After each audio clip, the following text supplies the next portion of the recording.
Okay, before we start the program, let us acknowledge the presence of our distinguished guests. We have our President Dos Jato Sulueta, the President of Marinduque State College.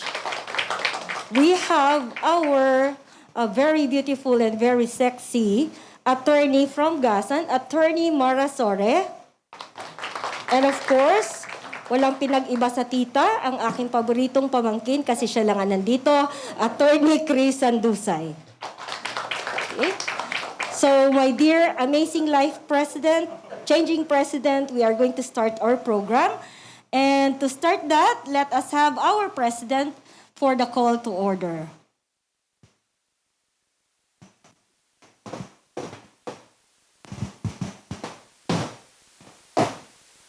By the power vested in me by the Rotary Club of Marinduque North, I hereby call this assembly to order.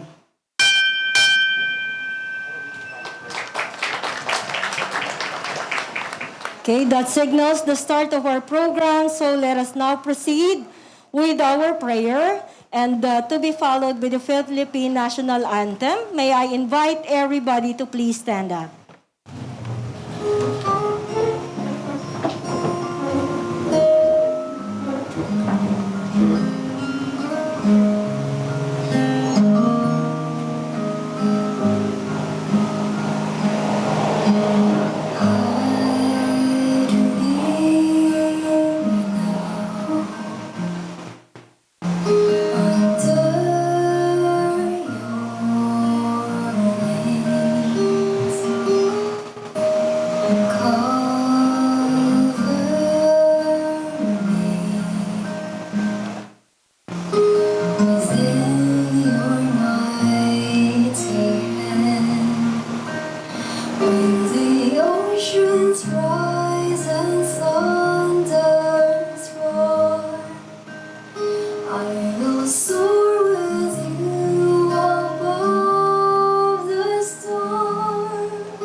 You may now all be seated.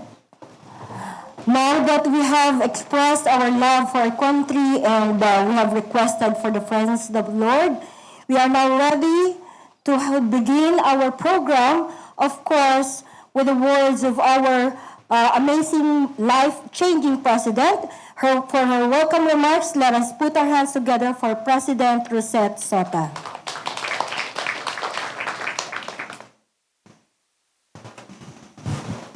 Thank you, Ma'am Cora, our Director for Youth Service.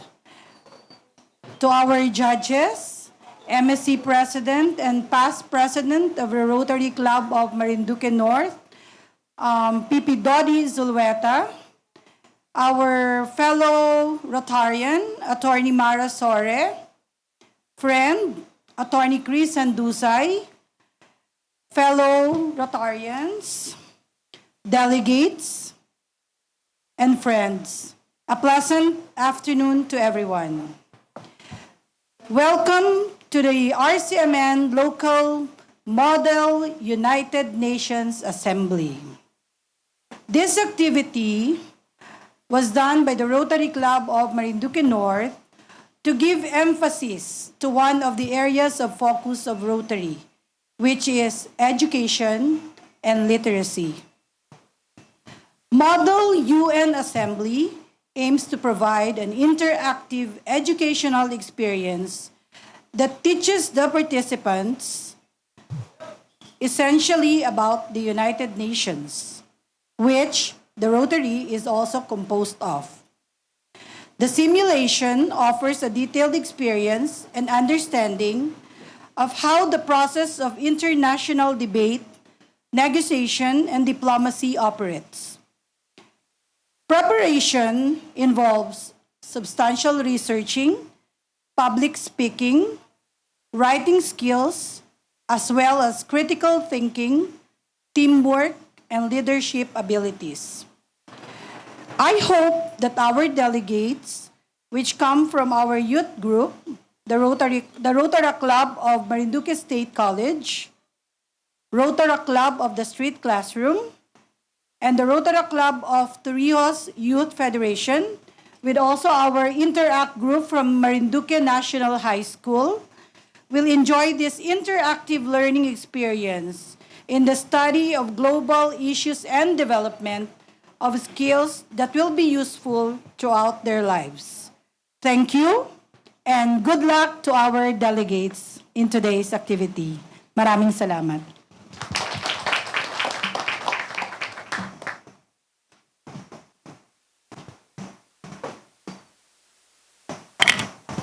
Thank you, President Rosette. As you can see, you already heard about our activity, the Model United Nations Assembly. Her speech actually is rolled three purpose in one. She explained why we are having this activity, what it's supposed to do to you. We have the Model United Nations Assembly, which is a simulation. This is a simulation on how the United Nations work, no? And the Philippines is a member of the United Nations. It's actually a very popular activity among high school students. But for our purpose, we have invited the Rotaractors to be our participants so that you will be more familiar with the different skills. The skill of writing or drafting a resolution, that's one skill that you have to develop here. And then also you are expected to be good and articulate in delivering your speech. And the last one, of course, is learning about diplomacy. You see, there are a lot of very good students in our in Marinduque. But unfortunately, ang dating nila when they deliver a speech is parang aktivista. So that's why we are having this activity for you to learn the art of diplomacy. Malay ninyo, in future you will be diplomats and you will remember that one time you were able to partake this very intellectual activity called Model United Nations Assembly. Okay, so that is our purpose. We are going to simulate the model United Nations, and you will be pitted against one another. Even those who are delegates from one country, you will be competing with your partner also because we will be looking into your delivery of the speech. So lahat kayo dito ay contestants. Magiging magkakampi lang kayo ay dun sa inyong drafted resolution. Which means, pag nanalo kayo for that particular component of this activity, maghahati kayo dun sa premyo. But regarding the most articulate speaker or delegate, you have your prizes. Okay, now let me orient you about the mechanics and of course what you are getting from this particular contest.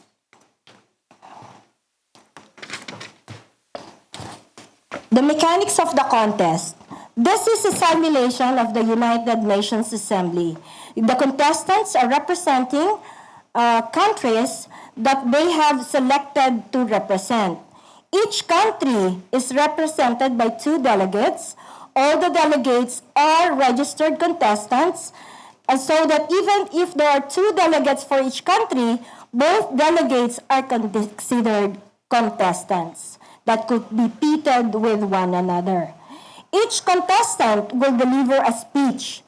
This will be the basis for choosing the most eloquent speaker. Their drafted resolution will be presented, and the best resolution will be selected and credited, as I said, credited to both delegates. Lastly, the delegates with the best costume will also be awarded. After considering these 3 components, we will declare the best delegate. The first 3 delegates will be awarded and announced as champion, first runner-up, and second runner-up. Now, what are the criteria for evaluation for each component? For the most eloquent speaker or delegate, it is given 50%. Kalahati ng tatrabahuin ninyo nandito. So the judges will be looking into articulation, that is 10%, your diction, that is pronunciation and enunciation, that is 15%. Your grammar will be also evaluated, 10%. And the last component is coherence and clarity of the ideas that you have presented in your speech, that is 15%. Now take note that you are expected to deliver your speech spontaneously. And mind you, you might get deducted. You might be deducted points. I'm not sure about the agreement of the judges if it's still 3 points. I guess it's lower or none at all. No? For best in drafting resolution, that's the one that you submitted to the judges already, that's given 30%. What will they be looking for?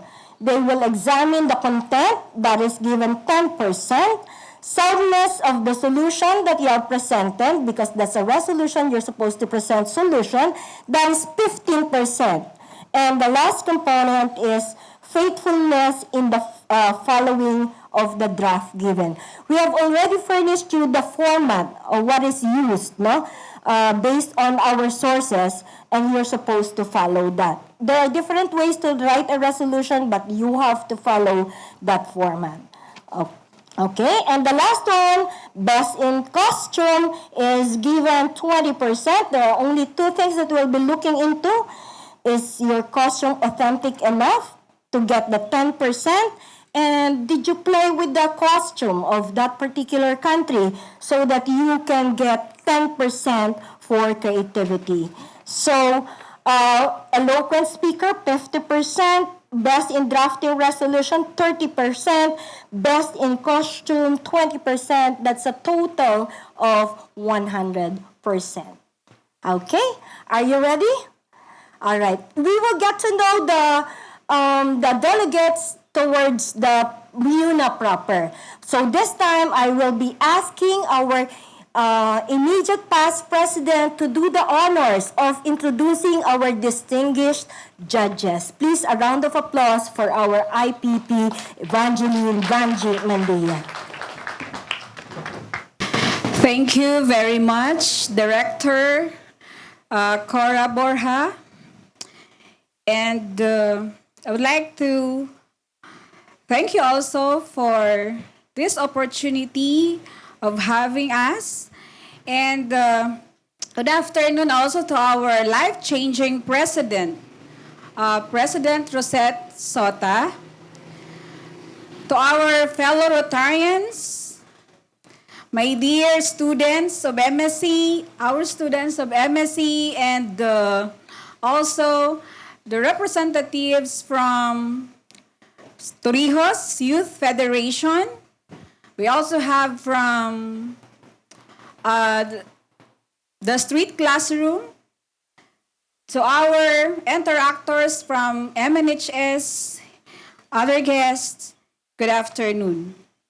It is my honor and a privilege to introduce to you our Honorable Board of Judges on this local model United Nations Assembly. One of the judges is a friend of mine, a daughter of Mrs. Hilda Sore and the late Dr. and former Vice Mayor Wilfredo Sore, a mother of 4 children, Patrick, Jacob, and twins, Haile and Kyle. Studied elementary and high school at St. Mary's College, Buwak, as a consistent honor students, a former Kabataang Barangay Municipal President of Gasan, Marinduque. She graduated from the University of the Philippines, Diliman, with a degree Bachelor of Arts and Humanities minor in Psychology. Passed the bar in 2001.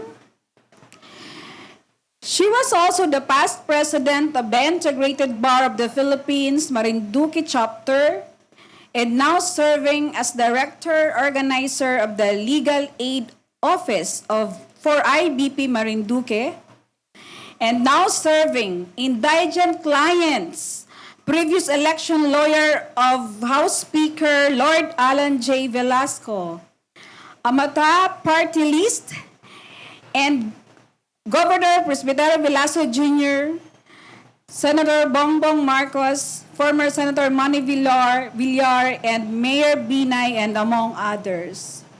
She is also dominated by the Liberal Party to replace the provincial board member seat vacated by then Bukal Mark Senyo when he assumed as vice governor. She served as transition team member of Governor Velasco and served as his legal consultant and internal auditor and former municipal administrator of Buwak, Marinduque. She is the owner of Rich Ice Cream House, Amarda Farms, and Amarda Filipino-Italian Restaurant founder, and managing owner of PS Law Offices with Makati and Marinduque branches. She has an extensive experience on family laws and specializing in real estate titling and property laws, and member of UP Sangkamalayan, League of Lady Barristers, and International Federation of Women Lawyers, and also a proud Rotarian. It's my honor to present to you our Honorable Judge, Attorney Mara Sore.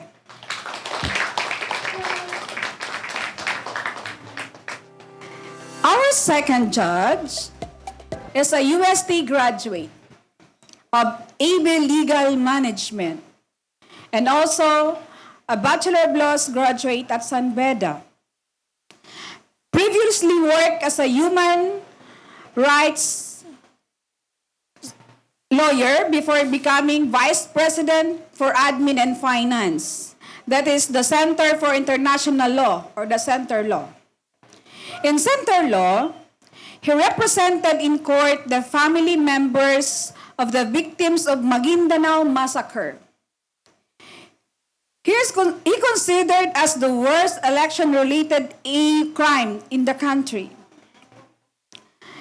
He filed and appeared before the Supreme Court to contest validity and legality of Oplan Tokhang.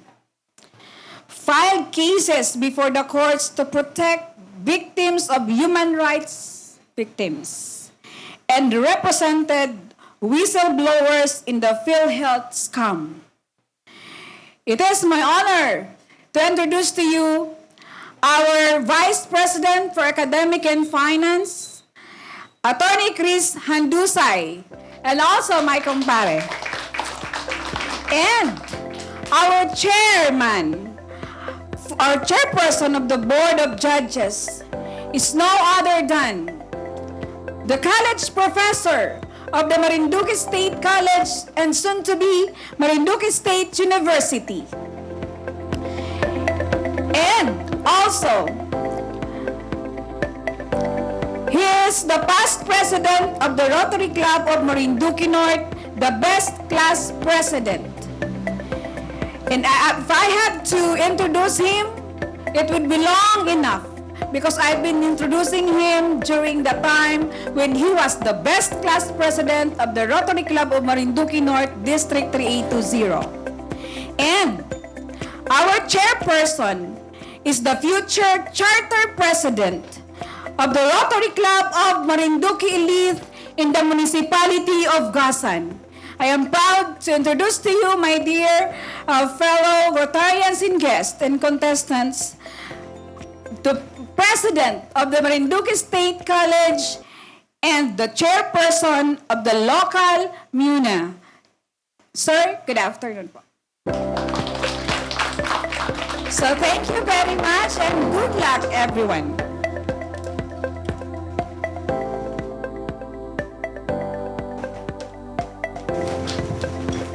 Thank you so much for doing the honor of introducing our Board of Judges.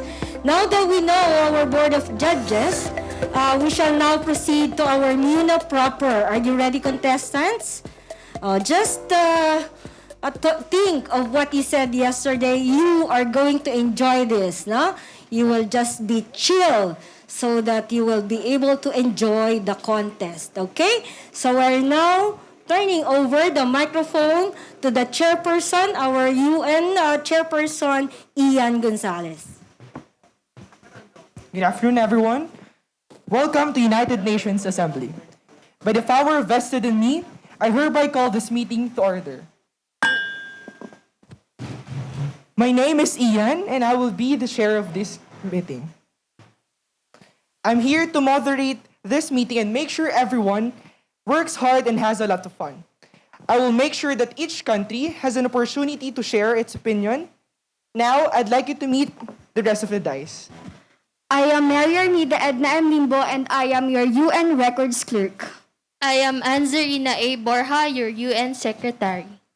We on the dice are all here to help you delegates and make you feel comfortable. We know that you are going to do great today. Delegates, we will now proceed to the roll call. It is a part of the meeting where we see who is present, who is missing. We will roll call each country, and your UN Secretary will be in charge of the roll call. We will all begin with the roll call. When your country name is called, the delegate should say present or present and voting, and at the same time, raise your flaglet. China, present and voting. Japan, present and voting. New Zealand, present and voting. Philippines, present and voting. Thailand, present and voting. United Kingdom, present and voting.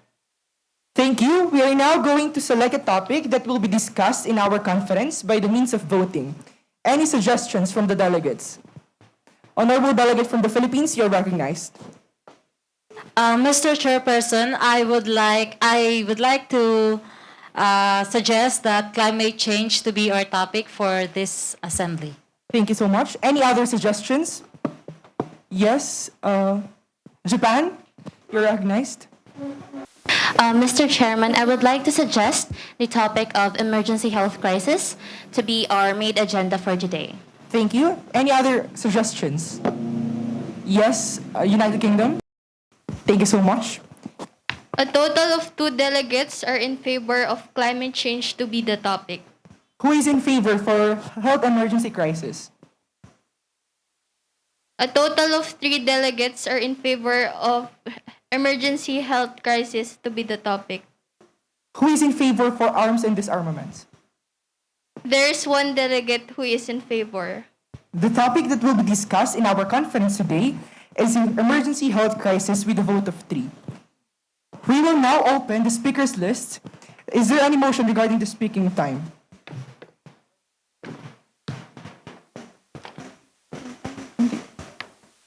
Yes, Japan, you're recognized. Thank you, Mr. Chairman.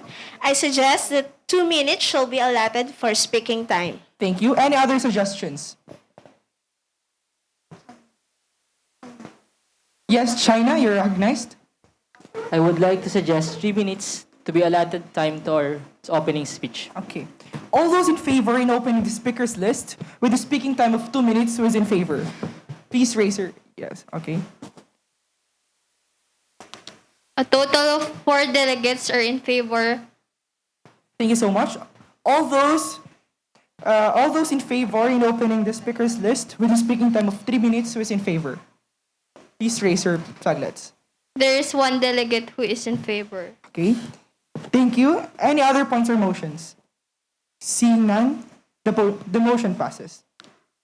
All delegates, you'll have 2 minutes to deliver your opening statement. When you hear the sound, that's the signal to wind up your speech.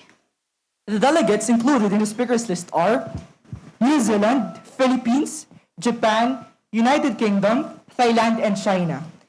Now, we will begin with the speakers list. All other delegates, you should be listening to the speaker. Take out your notebook and write down notes on the speeches from other countries. Honorable Delegate of New Zealand, you have the floor for 2 minutes. Good day, everyone. This is the delegate from New Zealand, and I would like to discuss the New Zealand government's responses and approaches to the COVID-19 health crisis. In all countries, people experience different social circumstances that result in avoidable differences in health, which is the leading cause of mortality, morbidity, and equitable health outcomes. The COVID-19 pandemic has led to a dramatic loss of human life worldwide and presents a new challenge to public health, food systems, and the world of work. Because of the spread of the disease, New Zealand, just like other countries, encountered some initial supplies, such as supply chain and logistic challenges, particularly with regards to food supplies and medical equipment. Food scarcity issues arise as a result of citizens' initial overbuying and panic buying, which were prevalent in many countries at the start of the pandemic. New Zealand's economic response to the pandemic has been centered on long-term government borrowing to fund a comprehensive package of financial assistance for workers and businesses. This includes an initial emergency package, which previously mentioned, wage subsidy, as well as business assistance ranging from tax cuts and deferrals and shortened loan terms and targeted debt financing agreements. While New Zealand's policy response to COVID-19 was both stringent and comprehensive, the government was able to secure popular support for this through an effective and transparent to keep the public informed about the pandemic and response. New Zealand's efforts to combat the virus spread were coordinated using an all-government approach. Efforts including border closures, physical distancing, school closures, testing, medical supplies, and risk assessment system. With these bunches of already accomplished policies and COVID-19... Thank you. Thank you, Honorable Delegate from New Zealand. Are there any points or motions on the floor? Seeing none, delegation from the Philippines, you may now have the floor for 2 minutes. So, good afternoon, ladies and gentlemen. Delegate from Philippines.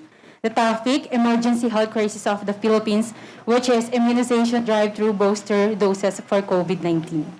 The General Assembly that the Philippines began COVID-19 vaccination on March 2021 as the country kicked off its immunization drive. which aims to immunize up to 70 million Filipinos this year, or over half the population. As of October 28, 2021, around 26.8 million Filipino were already fully vaccinated from COVID-19 virus in the Philippines. In contrast, roughly 31.41 million people were still waiting for their second dose of vaccine, and the country aims to vaccinate 58 million people by the end of the year.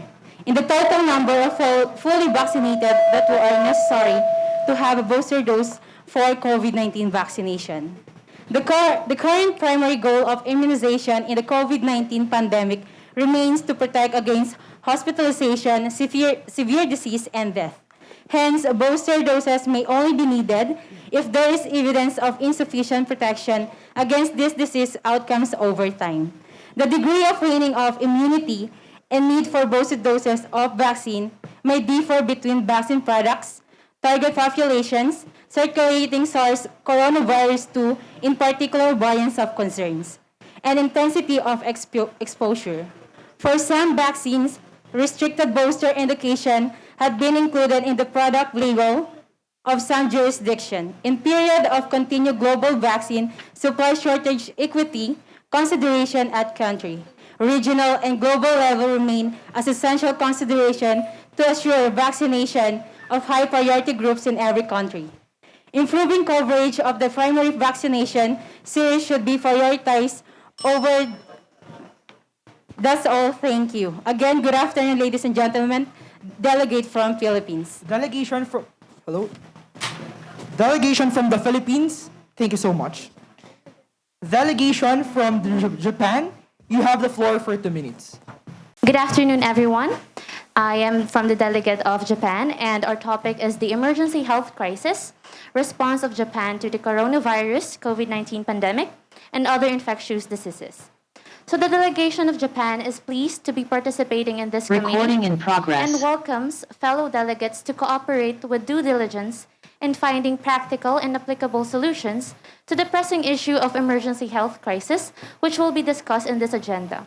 The world has seen and experienced various health emergencies over time, most of which includes infectious and highly contagious diseases.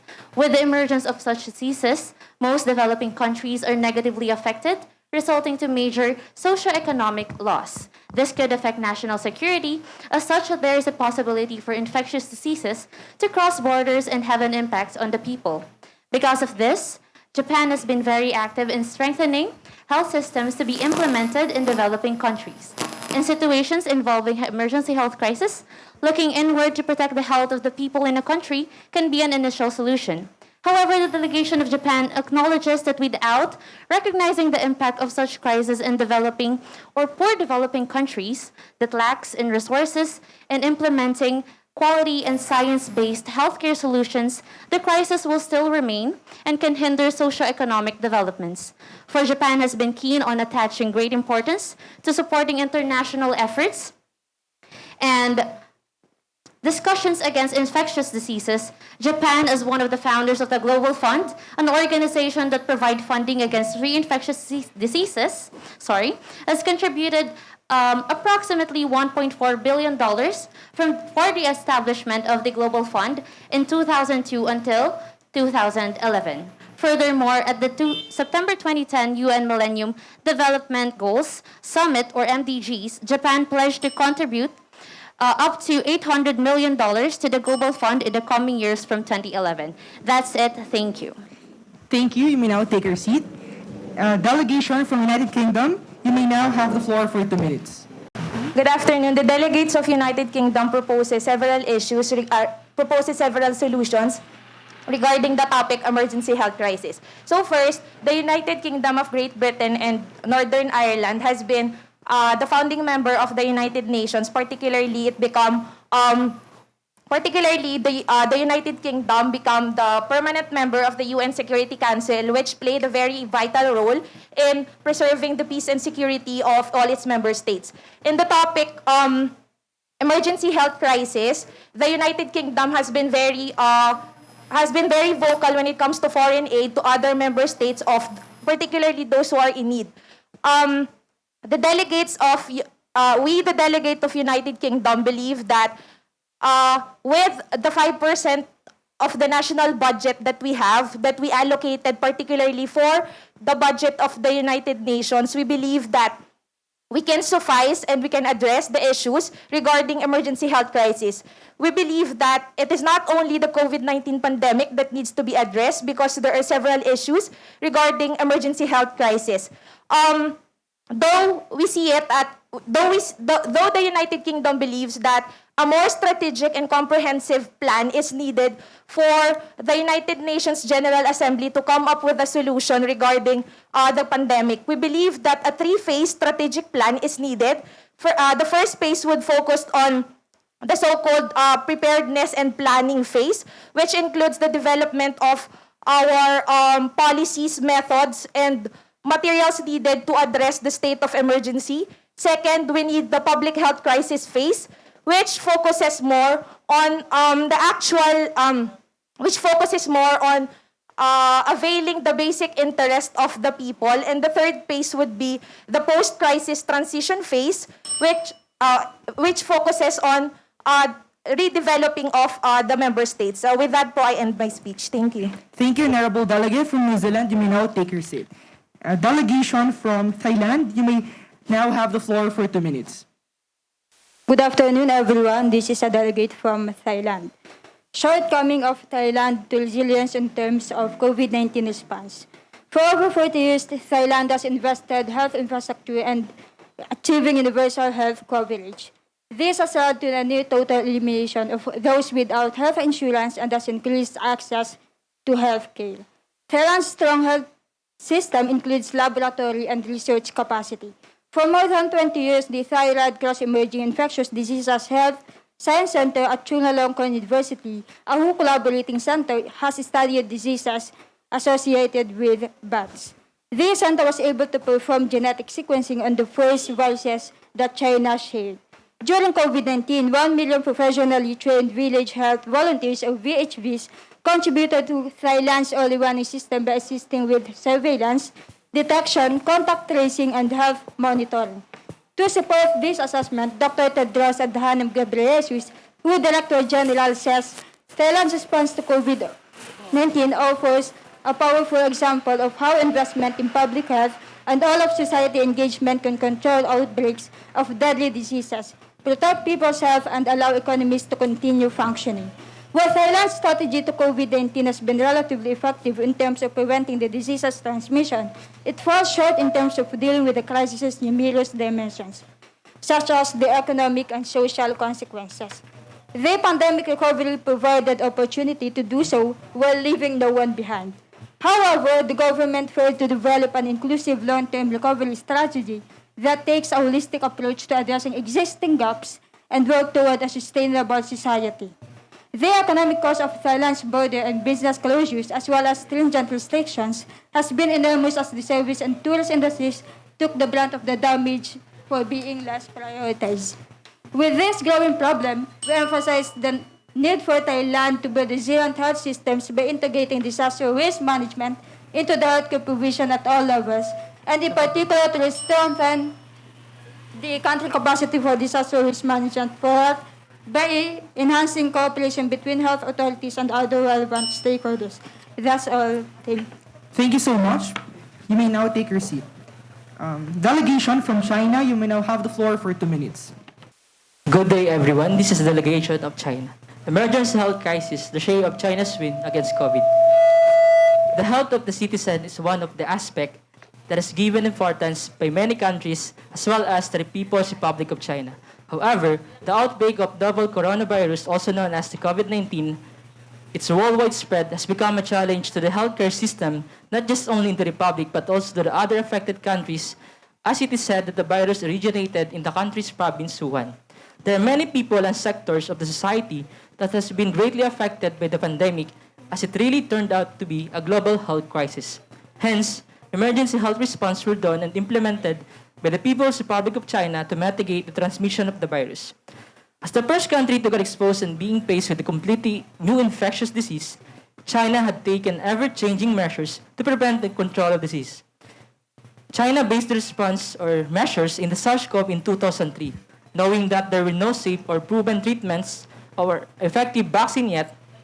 China relied on the proven non-pharmaceutical intervention to conquer the pandemic.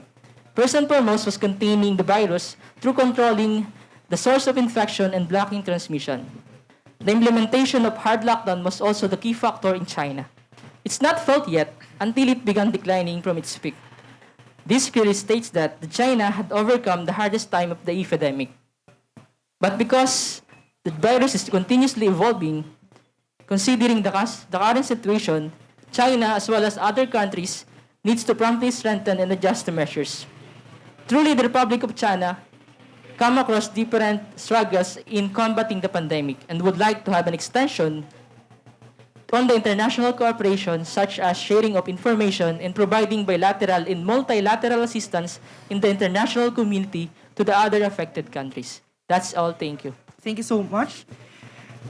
The chair would look favorably upon a motion for an unmoderated caucus. During the unmoderated caucus, the committee breaks for a temporary recess. We stop formal debate so that the delegates can meet with each other and discuss ideas.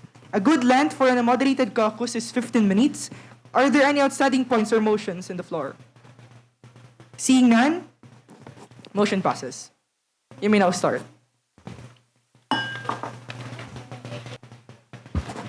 All delegates, you'll have 5 minutes to deliver your resolution. When you hear the sound, that's the signal to finish your resolution. We will now begin moderated caucus. The speaking time of 5 minutes to discuss the resolution. But before that, just be reminded that you must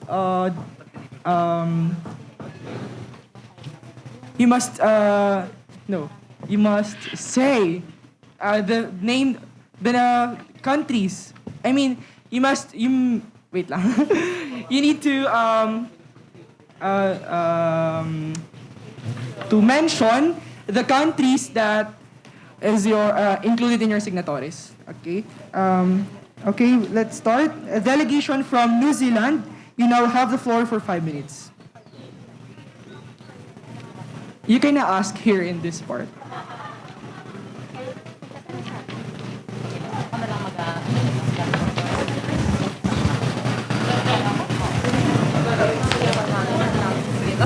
So, good afternoon once again. So, we are the delegates from New Zealand, and here's our resolution regarding the New Zealand government's responses and approaches to the COVID-19 health crisis.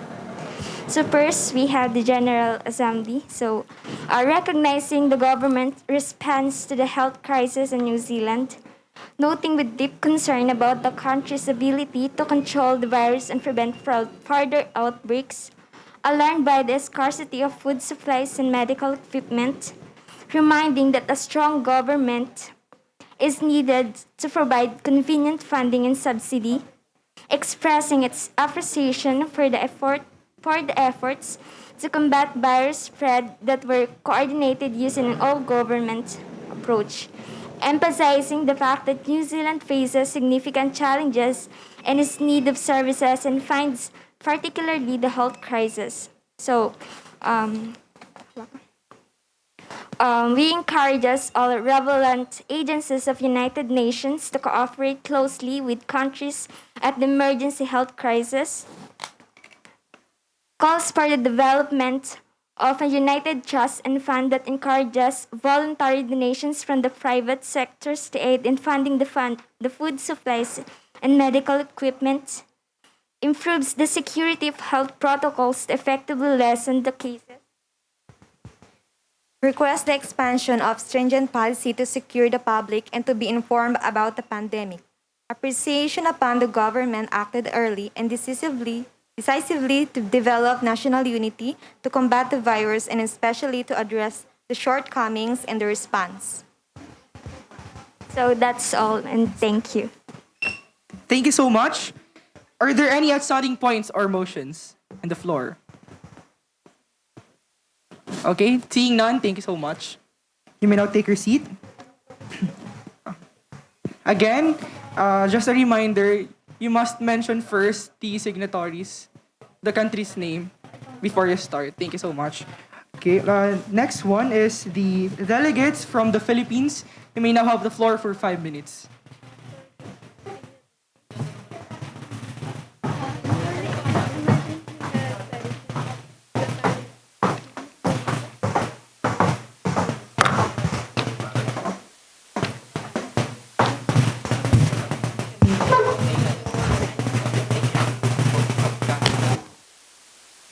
So good day, ladies and gentlemen, delegates from Philippines.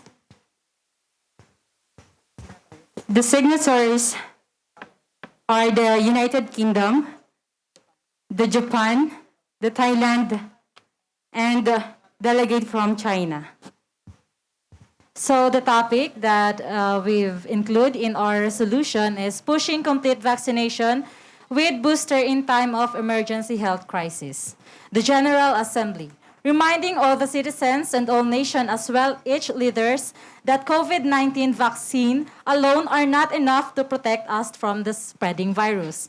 Reaffirming its resolution number 01-2021 dated October 29, 2021, which encourages all countries to do immunization with booster doses for COVID-19 vaccination in connection with emergency health crisis.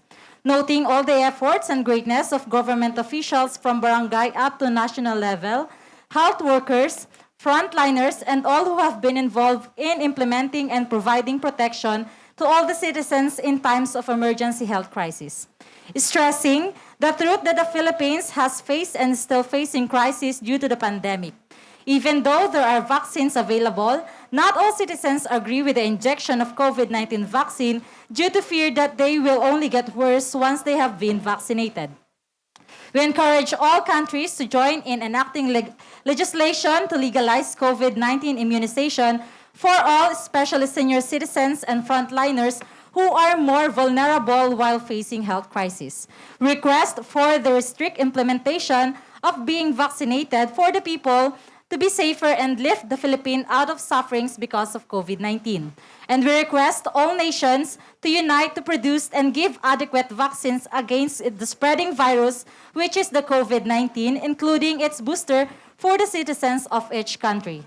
And we urge all members of the Assembly to support the implementation of the availability of vaccines for the citizens of each country to complete their immunization against COVID-19 as well as its boosters vaccination, and calls for the development and more production of vaccine against COVID-19 as well as its boosters to be distributed equally while facing emergency health crisis. So these are only the content of the Philippine resolution.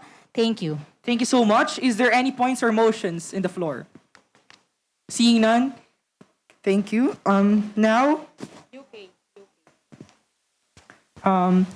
Japan, you may now have the floor for 5 minutes.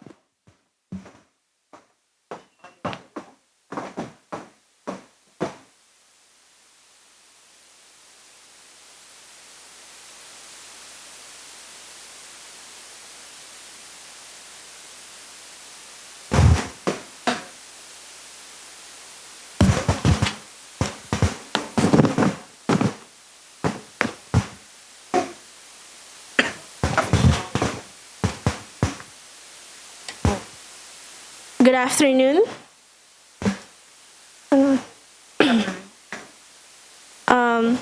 Here's the draft resolution of the delegates of Japan with the signatories Thailand, China, New Zealand, UK, and Philippines. The General Assembly, noting with great concern the threat to human health, safety, and well-being caused not just by the coronavirus disease pandemic, but also other infectious diseases that greatly impacts countries. Recognizing the unprecedented effects of the pandemic, including the severe disruption to societies and economies, as well as to global travel and commerce, and the devastating impact on the livelihood of people. Recognizing also that the poorest and most vulnerable are the hardest hit by the pandemic, and that the impact of the crisis will reverse hard-won development gains and hamper progress towards achieving the Sustainable Development Goals. welcoming the call to tackle the health emergency and focused on the social impact and economic response measures and emphasis on the need for a sustainable and inclusive recovery. And recognizing the efforts made by the governments as well as healthcare workers and other essential workers around the world to deal with the pandemic through measures to protect the health, safety, and well-being of other people. Acknowledging the need for all relevant stakeholders to work together at the national, regional, and global levels to ensure that no one is left behind. Recognizing the need to strengthen domestic resource mobilization and improve domestic fiscal capacity for tax and other revenue collection.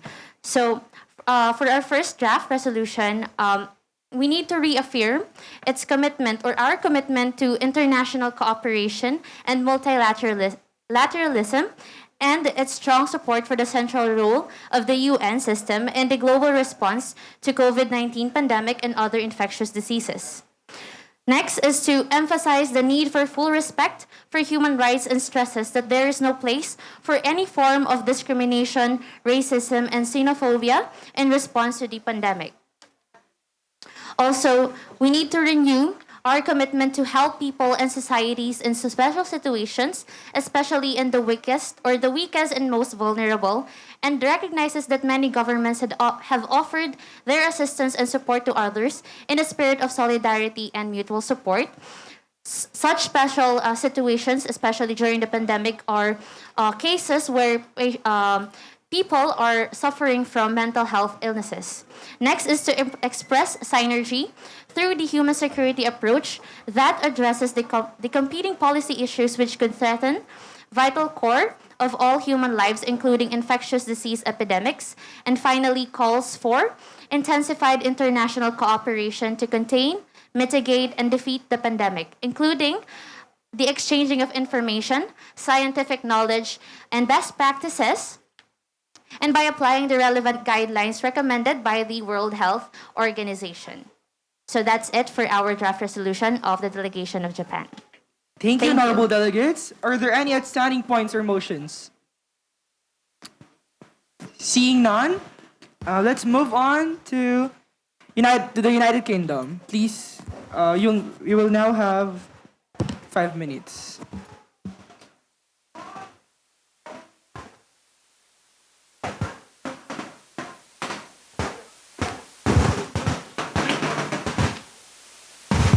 So good afternoon again, fellow delegates. So we, the delegation of the United Kingdom of Great Britain and Northern Ireland, gathered 5 signatories among the fellow delegates, which includes the People's Republic of China, Thailand, Japan, the Philippines, and New Zealand. So my co-delegate will be discussing. I will be discussing 2 parts of our draft resolution, which focuses on emergency health crisis. The first part would be the preambulatory clause, and the second would be the resolution proper. So the General Assembly, affirming that human right guarantees everyone the right to the highest attainable standard of health and obligates government to keep this step, prevent threats to public health, and provide medical care to those who need it. Emphasizing the responsibilities of all states through its police power to regulate in the service of the public health, safety, and welfare of their people.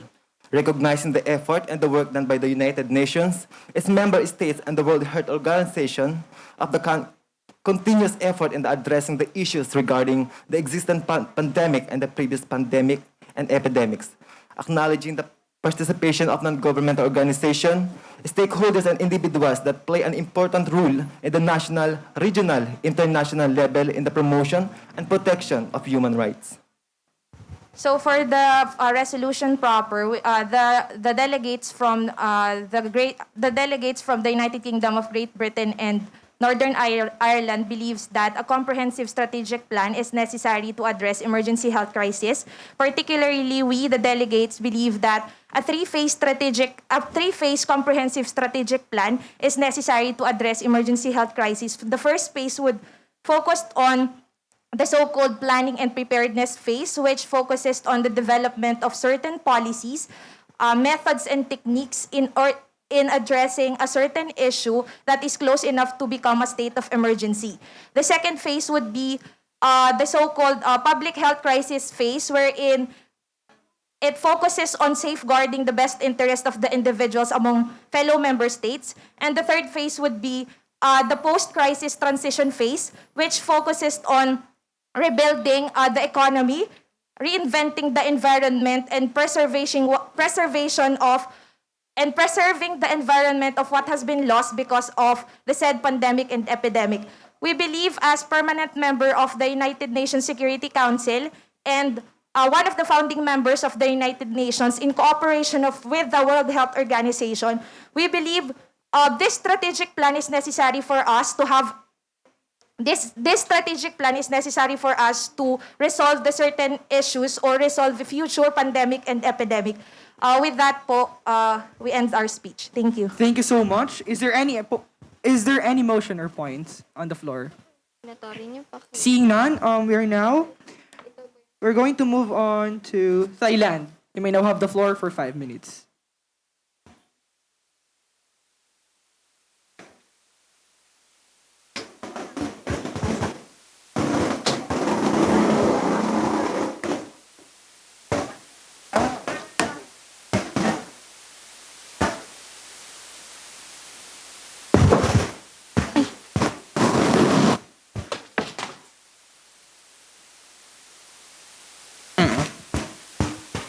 Good afternoon, everyone. We are the delegates of Thailand. The following countries are our signatories: New Zealand, Philippines, and the UK. Our topic is all about the shortcoming of Thailand's approach to resilience in terms of COVID-19 response. The General Assembly, alarmed by the sudden spread of the disease, which leads for the economy to collapse, believing that the world will overcome this health crisis, expressing its appreciation to other countries which continuously extend help and assistance, taking into consideration that these countries also suffered from the same crisis. And because of the shortcoming of Thailand's approach to resilience in terms of COVID-19 response, we express our hope for more investments from other countries since we failed to maintain our state in terms of economy. And second one is to support grassroots and community level networks and striving for more multi-level governance that engages with many stakeholders. To take a holistic approach in COVID-19 response, recommends cooperation between health authorities and other relevant stakeholders, and encourage to build resilient healthcare systems by integrating disaster risk management into the healthcare provisions. So that's all, and thank you. Thank you so much, Thailand. Is there any points or motions in the floor? Seeing none, we now move to China. And we now have the floor for 5 minutes.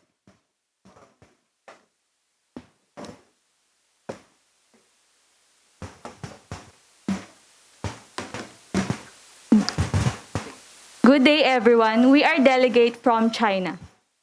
Our signatories for this resolution are delegates from United Kingdom, Philippines, Japan, Thailand, New Zealand.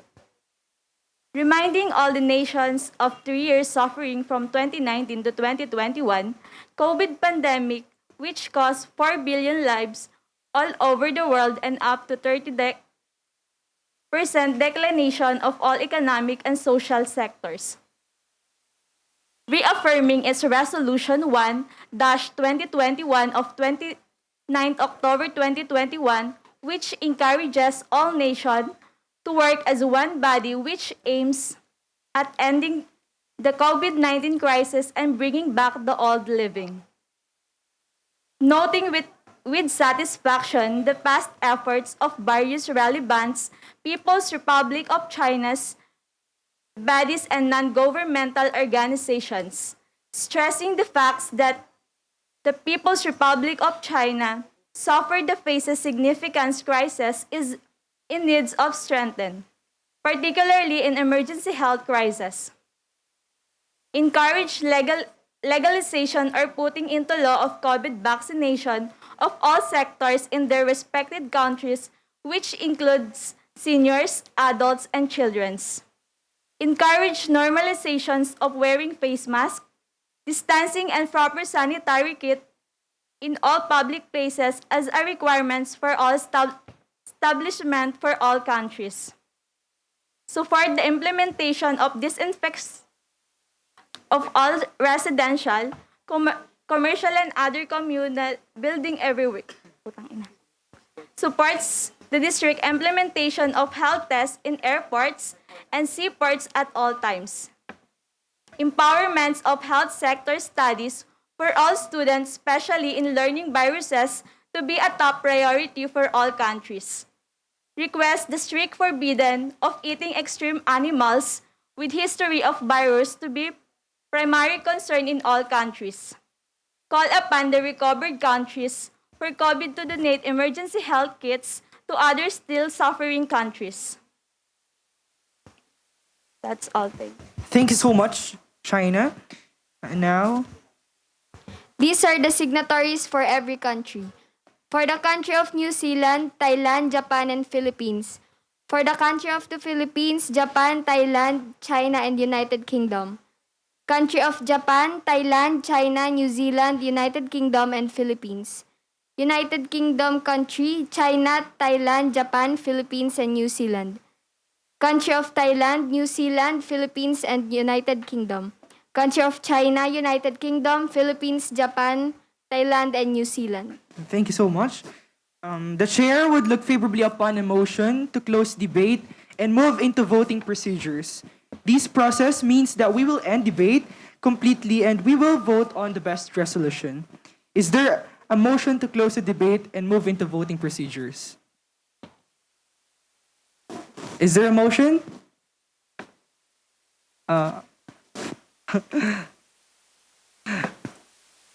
Yes, Philippines, you're recognized. Hello. Mr. Chairperson, I would like to move the debate to be adjourned and let's move for the votation. Is there a second? Yes, Japan, you're recognized. I second the motion. Thank you so much. Motion passes. We will now move to voting procedures. At this time, we are voting on resolution.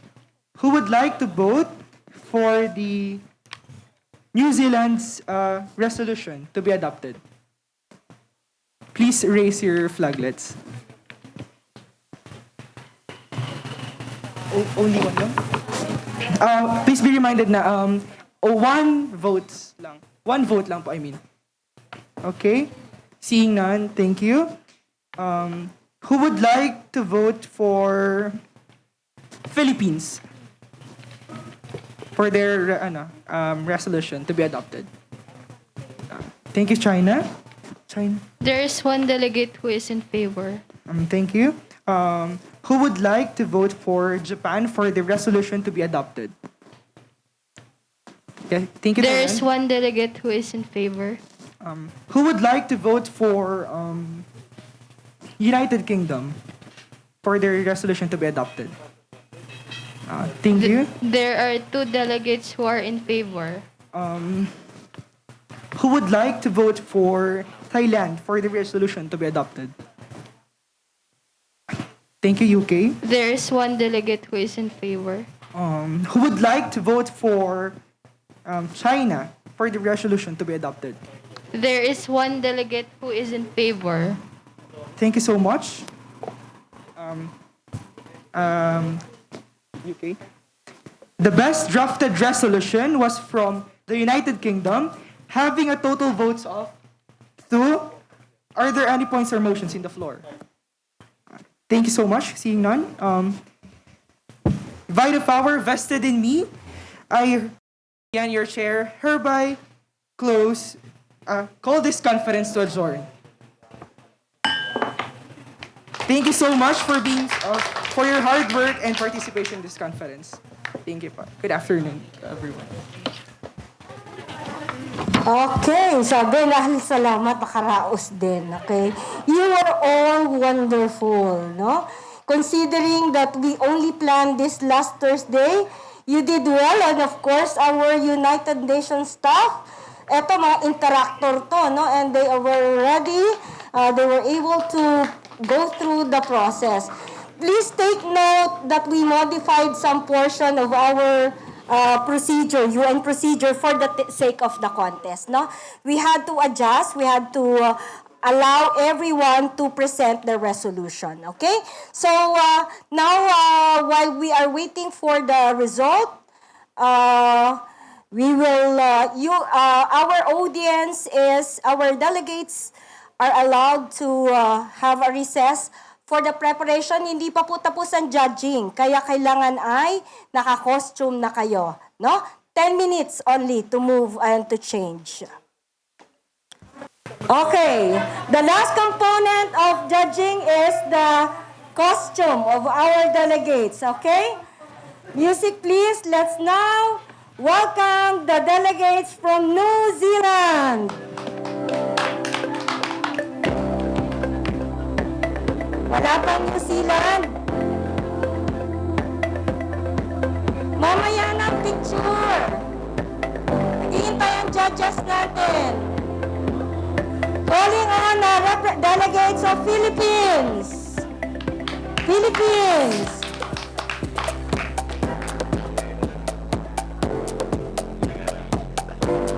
Enter Philippines.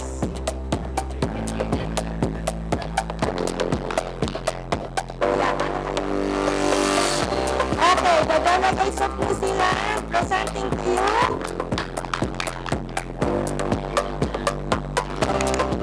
Philippines!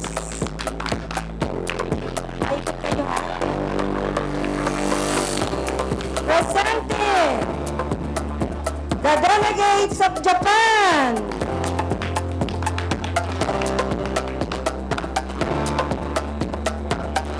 Japan delegates.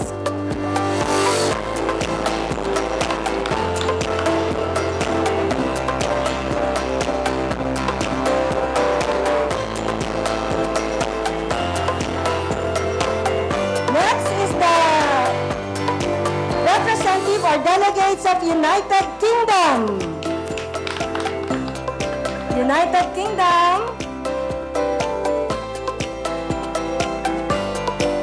Talagang rekta na sila sa judges. May I call on the delegates of Thailand. Thailand.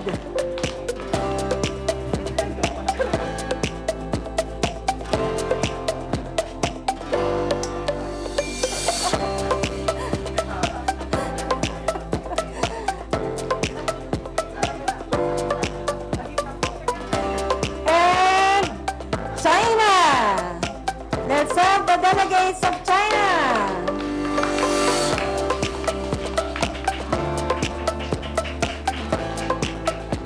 May I call on all the delegates, please, to come inside again for your last bow. Ang ating mga delegates, please. Stop na there. Kindly stop there. Stop there. Stop na there. Balik.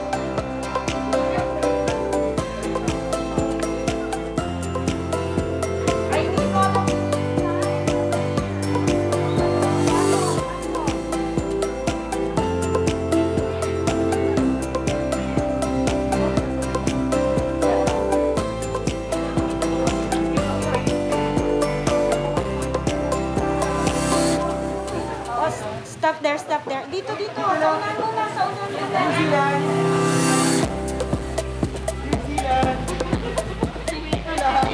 Dito lang po kayo sa unahan. Okay, conference for this time.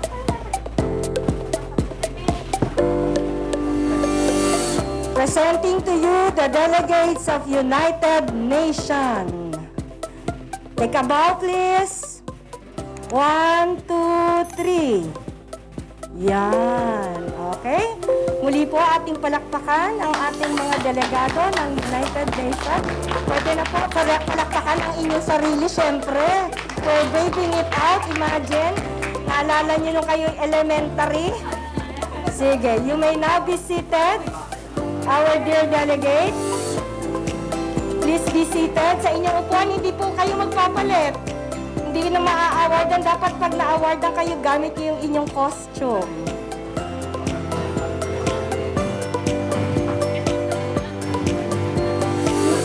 Okay, this time around, we show our gratitude and appreciation to the 3 judges who spared time for us. Alam nyo, sila ay napaka-busy mga tao and they really love Rotary and they are here for you to help us in our Model United Nations Assembly. And for our certificates and token of appreciation, may I call on again our immediate past President, Vanji Mandia.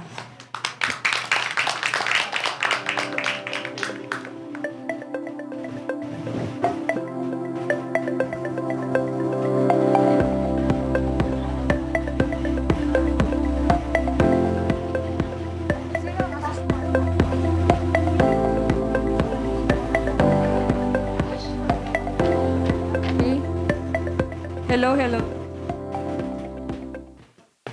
Okay, to give tokens to our dear Board of Judges, I would like to call in the President, Press Rosette, to assist us in the giving of the tokens and certificates.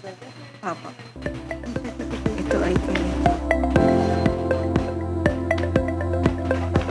token mo yun.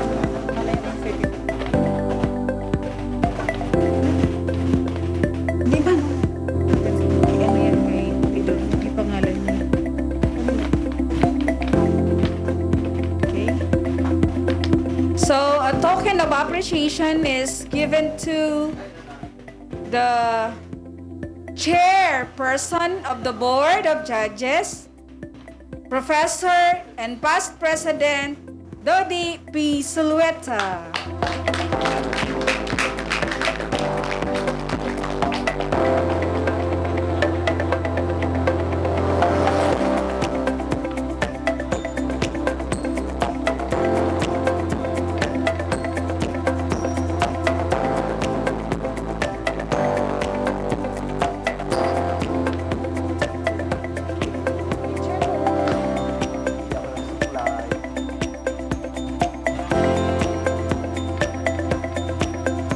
Thank you, PP Dodi and Press Dodi. Thank you po. Then we have another token of appreciation is given to Attorney Mara Sore.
Token of appreciation is awarded to Attorney Chris Handusay.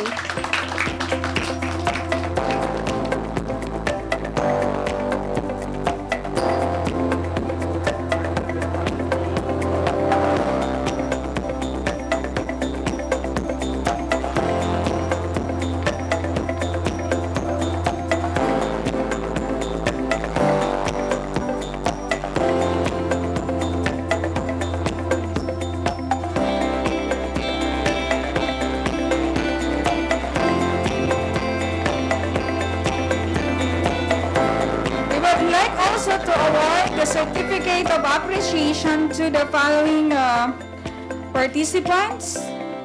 And this certificate reads like this. The Rotary Club of Marinduque North with the theme Serve to Change Lives. The certificate of appreciation is awarded to Regine L. Concovar for actively participating in this Rotary Year 2021-2022 activity entitled Local MUNA United Nations Assembly, given this 30th day of October 2021 at Casa de Don Emilio Restaurant. Signed, Meros P. Sota, President. Signed, Maria Corazon A. Borja, Director for Youth Service.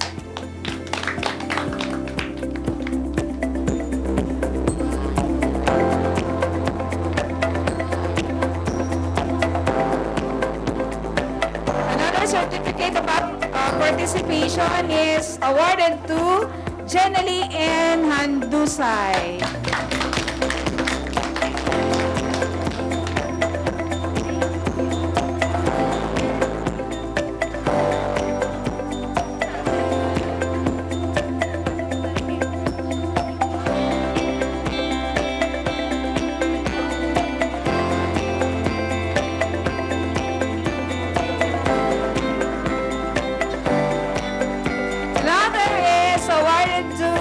Jessa M. Liwanagan. From Torrijos SK Federation.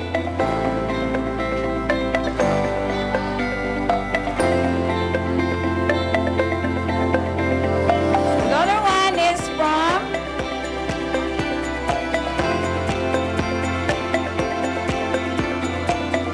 another certificate of participation is awarded to Faith Ellie Rose S. Liave.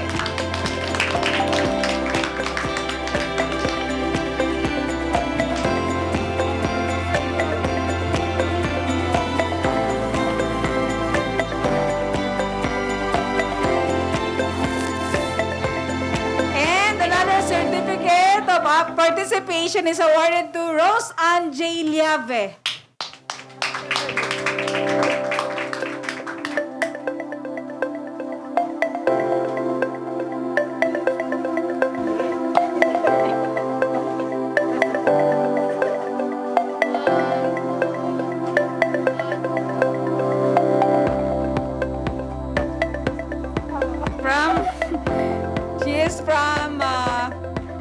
Rotary of the Marinduque State College. So we have certificate of participation to Michelle P. Loreto.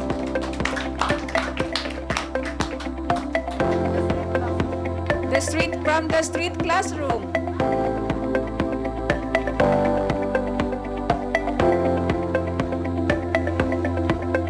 Thank you. Street classroom dito. And to Loremi F. Matre from the street classroom.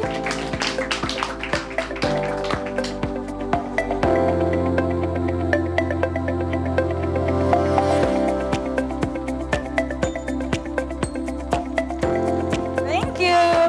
And from the Rotaract from Marinduque State College, John Lennon V. Recto.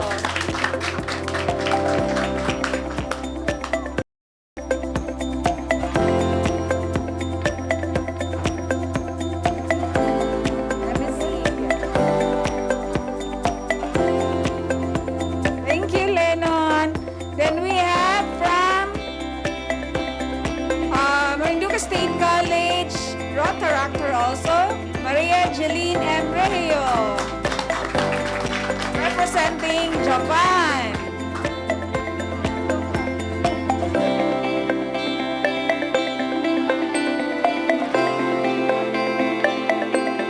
Thank you.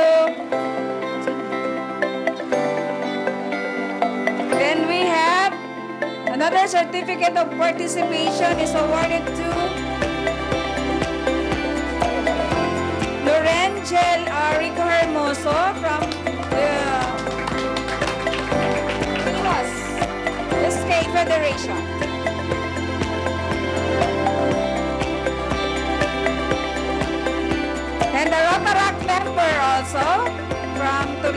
then we have Mel Grace C. Sagit. Yes, the Rotary from Torrijos. CSP chairman ito. Yeah, galing-galing.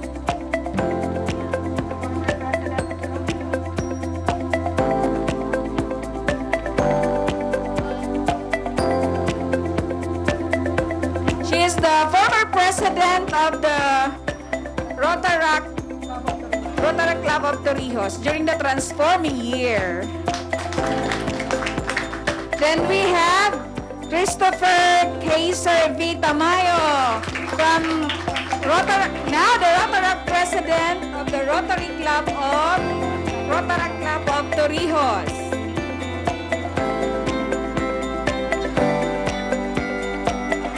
Thank you. Next time ulit. Thank you very much. Then we have here certificate of participation also to be given to our interactors who are also volunteers for this local MUNA. So I would like to present this certificate of participation to Ian Joshua Nebreja Gonzalez. Thank you so much.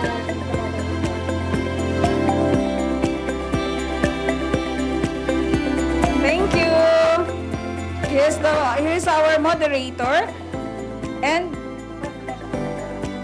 the president of the MNHS Interact, right? Wow, ang galing.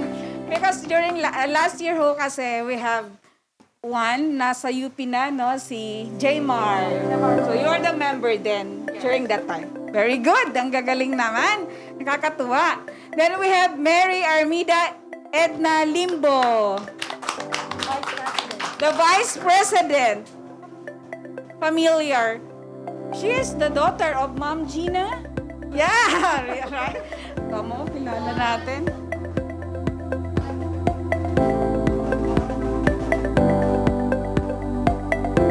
Thank you very much. Sa susunod ulit.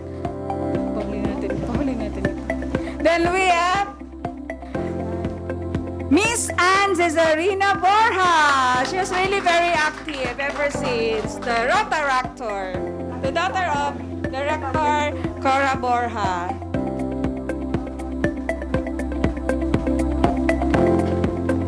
Then we have another one of the youngest interactors since grade 3, the Baby Rotarian president. So she is Angelique Josh B. Mandia, a graded interactor, my daughter.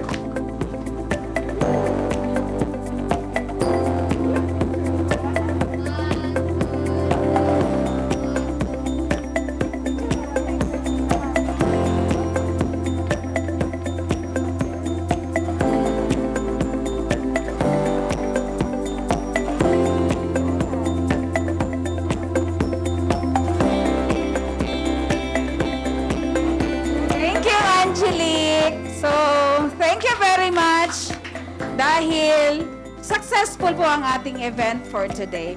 So, even the pandemic ay kahit ganito ang sitwasyon, nabuo tayong lahat.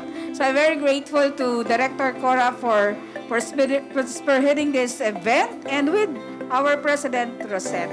Thank you.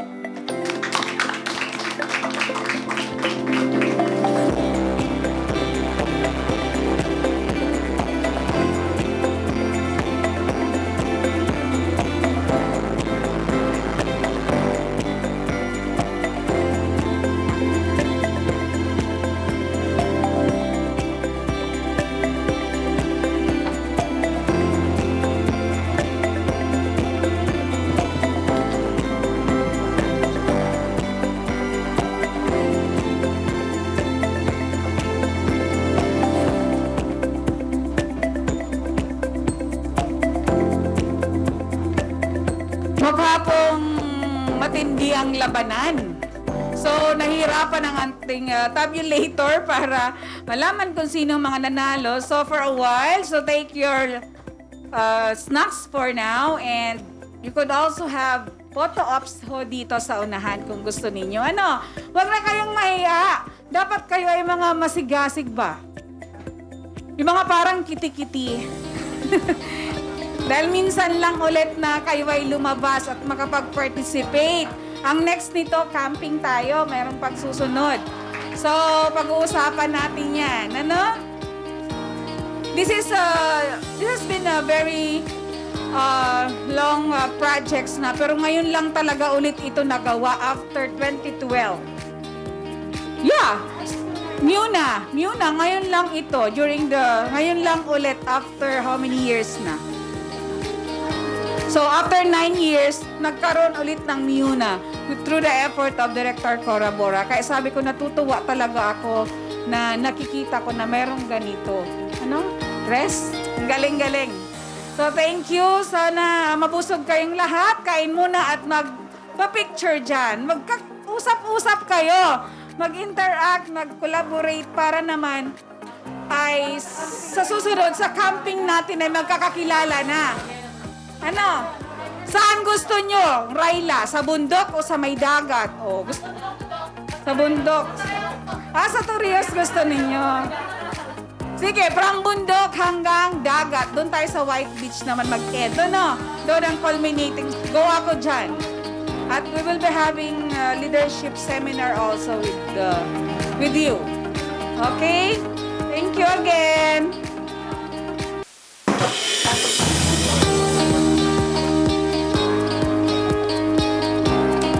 Good afternoon again.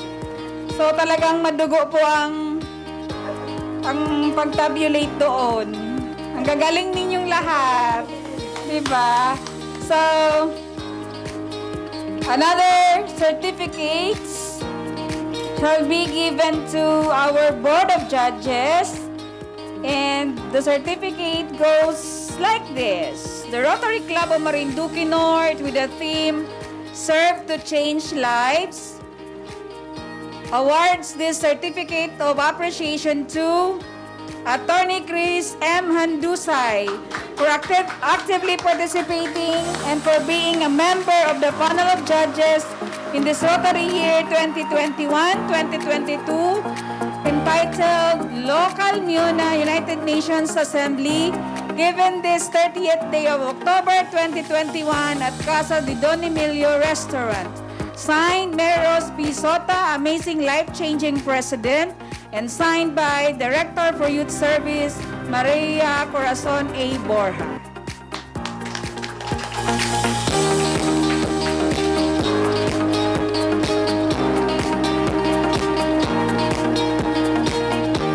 Thank you po ulit, Attorney Pawikoy.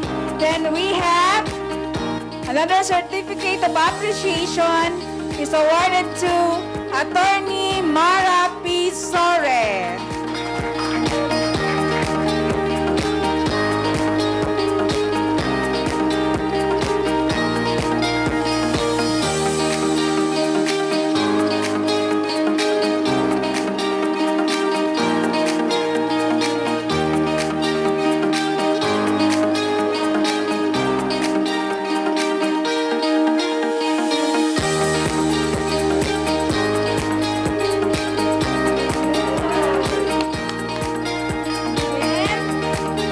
Certificate of appreciation is hereby awarded to the chairperson of this local Muna United Nations Assembly, PB Justado P. Solweta.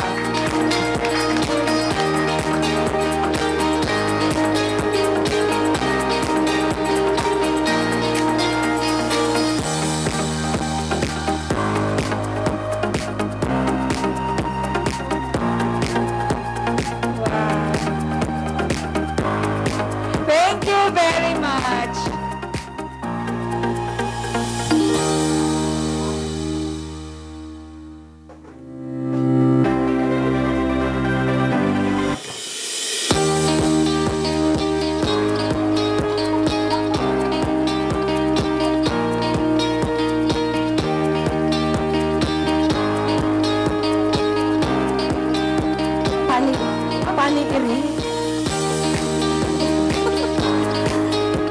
And now we move on to the the most awaited moment, no?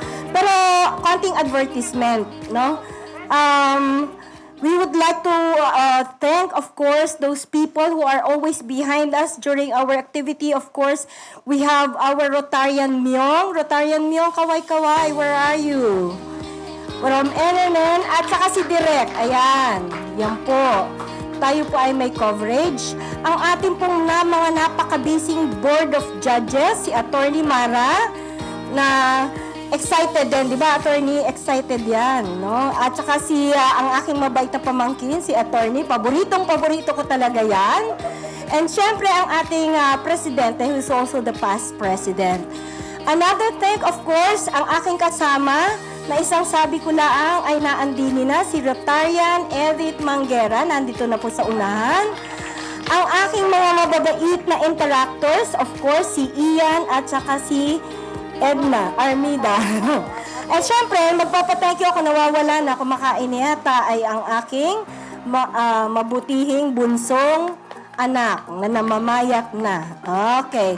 At syempre, of course, salamat ng marami sa ating mga delegates. Nag-enjoy ba kayo? Oo, uulitin ba natin? Parang in-announce si Press camping na, Raila na. Sorry, nakapangako wari yung Raila Press sa ating interactors. Oo. At tingnan po natin kasi depende sa ating quarantine, sa ating IATF. Okay, so yan po ang aking adlib. Alam kong uwing-uwi na itong mga turiyos na mumblema na to kasi kahapon daw press na iwan sila ng biyahe. Yeah, sa premyo ninyo ay kayo pwede nang sumita. Yung premyo ninyo, ipapangsita nyo na ng sasakyan. Okay, we start with the special awards. We start with the best in costume. May dalawang matutuwa pag sabi ko ng country pero dudugsungan ko yan ng number. Best in costume is the delegate from China, number 11. Take your award. Ayan. Actually, ang kanina hirap pag-suot. Hindi alam kung papaat kung alin ang unahing kamay o paa. Best in costume, China, number 11.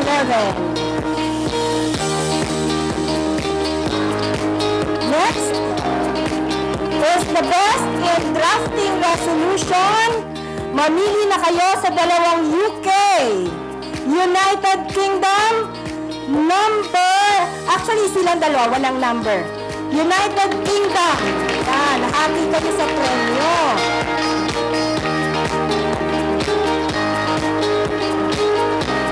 Press, pwede bang ma-invite din natin ang ating mga judges, no? May we request our judges to be in front? Sige po, para naman na masulit ng konti ang inyong exposure. Maghapon namin kayong pinagtrabaho, hindi man lang kayo makikita dito sa unahan.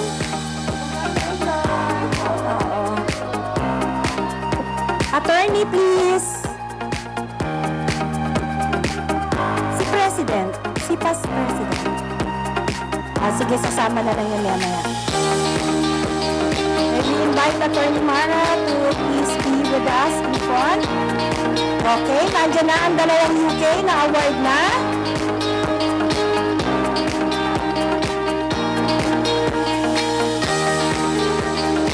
Yan.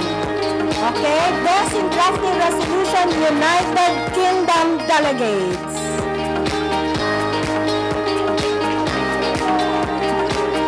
Next award is for the best speaker, the most eloquent, and the delegate comes from the country of Japan, number 5. Japan, number 5. Si Pai, ayan, wala ba? Yan. Okay, Japan, number 5. Okay? And so those are special awards.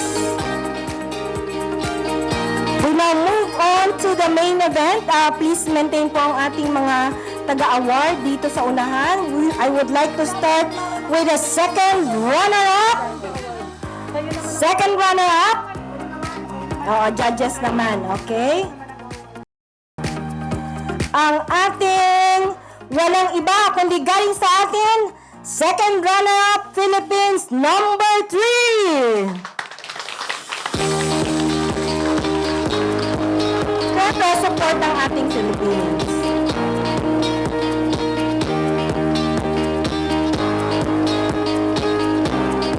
Congratulations!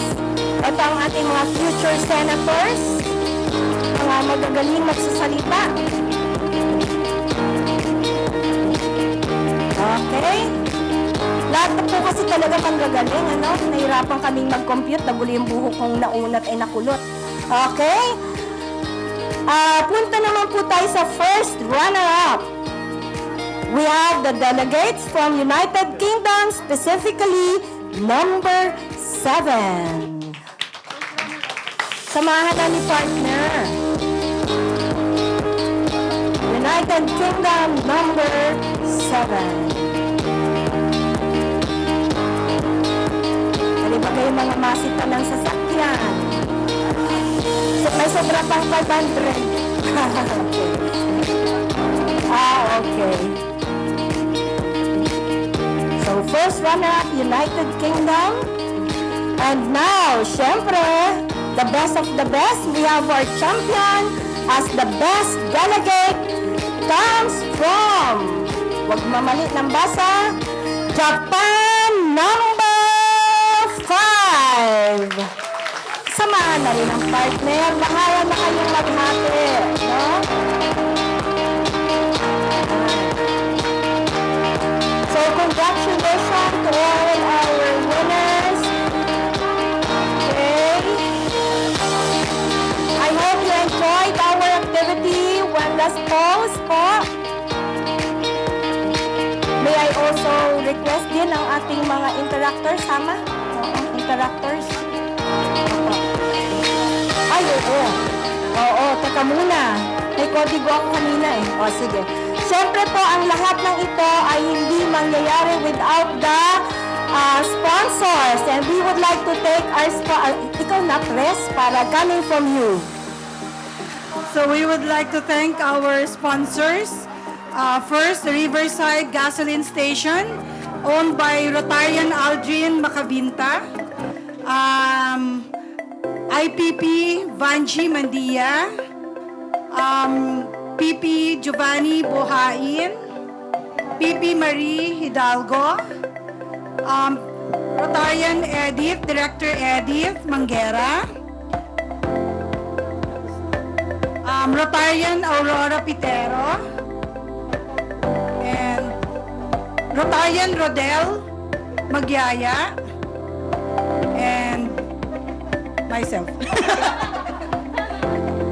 Okay. Ay, hindi pa po natatapos. Nandito po si Past President. Siyempre, kung wala ang ating staff, UN staff, hindi tayo makakatapos ng ating gawain. So, as our token of appreciation, may I invite our chairperson, our clerk officer, and our secretary for your token. Ayan.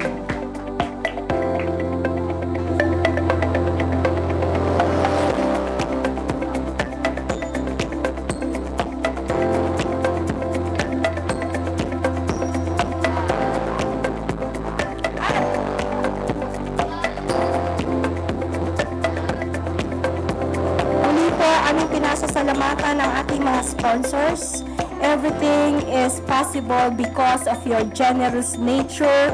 I don't know if nabanggit ang ating biggest sponsor, ang ating Riverside, care of Rotarian Aldrin. Thank you so much to all, and I hope you enjoyed our Model United Nations Assembly, a simulation of the United Nations. Thank you very much. And pwede na kayo pong umuwi gamit ang inyong costume para naman sulit. Thank you so much. We appreciate your coming. And thank you, of course, to our President. Congratulations.